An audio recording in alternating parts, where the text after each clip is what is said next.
ਰਾਜਾ ਵੜਿੰਗ ਦਾ ਕਿਸ ਤੇ ਨਿਸ਼ਾਨਾ ਹੈ। ਸਵਾਲ ਇਸ ਲਈ ਉੱਠਿਆ ਕਿਉਂਕਿ ਜਲੰਧਰ ਜ਼ਿਮਨੀ ਚੋਣ ਦੇ ਵਿੱਚ ਹਾਰ ਤੋਂ ਬਾਅਦ ਰਾਜਾ ਵੜਿੰਗ ਨੇ ਕਵਿਤਾ ਸ਼ੇਅਰ ਕੀਤੀ ਹੈ। ਵੜਿੰਗ ਨੇ ਕਵਿਤਾ ਦੇ ਜ਼ਰੀਏ ਕਈ ਸਵਾਲ ਚੁੱਕੇ ਨੇ ਔਰ ਉਸ ਦੇ ਵਿੱਚ ਉਹਨਾਂ ਨੇ ਲਿਖਿਆ ਹੈ कुछ तो कमी रह गई होगी, शायद उसने इशारों में मुझे समझाया होगा। तो इस किस्म के नाल उन्होंने एक कविता लिखी है और इस दे विच जिक्र किया गया है कि कुछ तो कमी रह गई होगी और लिखा है शायद मुझे ही समझ ना आया होगा वो अपना ही जो लगा मुझे पराया होगा।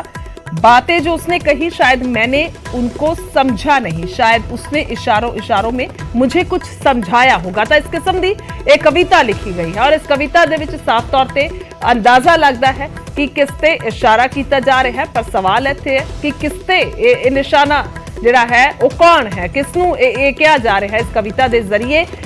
तो ये अहम है और राजा वड़िंग ने दस दईए कि बधाई भी दी। कल सुशील रिंकू नूं उन्होंने बधाई दी और उस तो बाद ये कविता हुण सामने आई है, जिस तो बाद सवाल ने कि आखिरकार ये कविता दे विच समझाउणा की चाहुंदे ने। और अगे लिखा गया है कविता दे विच कभी चुप रहकर तो कभी बोलकर कुछ कड़वे बोल, अपनापन उसने जताया होगा, शायद उसका यह अंदाज मुझे समझ ना आया होगा, कुछ तो कमी रह गई होगी। तो इस किस्म दे नाल एक कविता लिखी गई है और इस दे विच इशारा किया जा रहा है राजा वड़िंग दे वल्लों। सवाल है कि निशाने ते कौन है।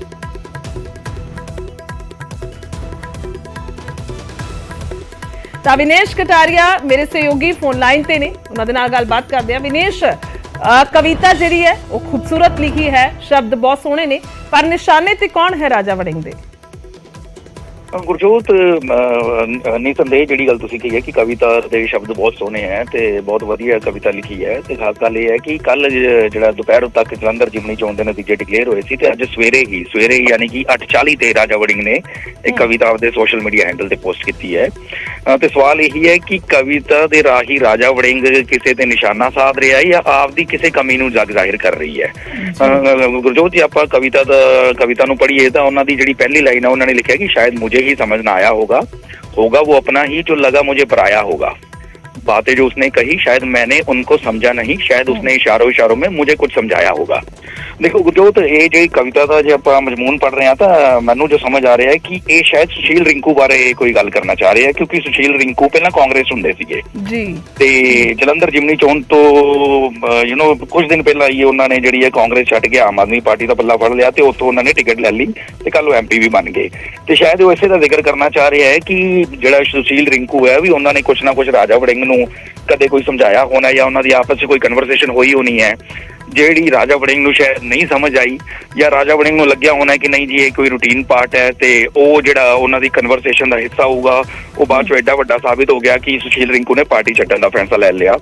ਤੇ ਅਗਲੀਆਂ ਲਾਈਨਾਂ ਵਿੱਚ ਉਹਨਾਂ ਨੇ ਲਿਖਿਆ ਹੋਗਾ कभी चुप रहकर तो कभी बोलकर कुछ कड़वे बोल, अपनापन उसने जताया होगा, शायद उसका यही अंदाज मुझे समझ ना आया होगा, कुछ तो कमी रह गई होगी। हालांकि स्पष्ट तौर पर राजा वड़िंग ने किसी का जिक्र नहीं किया, किसी ने टैग नहीं किया, कोई हैशटैग नहीं लगाया। इसके दो ही रीजन लिख सकते, या तो सुशील रिंकू नूं लैके टिप्पणी कर रहे हैं भी सुशील रिंकू क्योंकि राजा वड़िंग जिहड़े है पंजाब कांग्रेस के प्रधान है ते दो जिहड़ियां चोणां वो हार चुके हैं। इस तो पहला संगरूर जिमनी चोण हुई थी, राजा वड़िंग उसते भी हारे सी कांग्रेस, ते हुण जिहड़ी जलंधर जिमनी चोण है उत्ते भी कांग्रेस पूरी तरह हार चुकी है।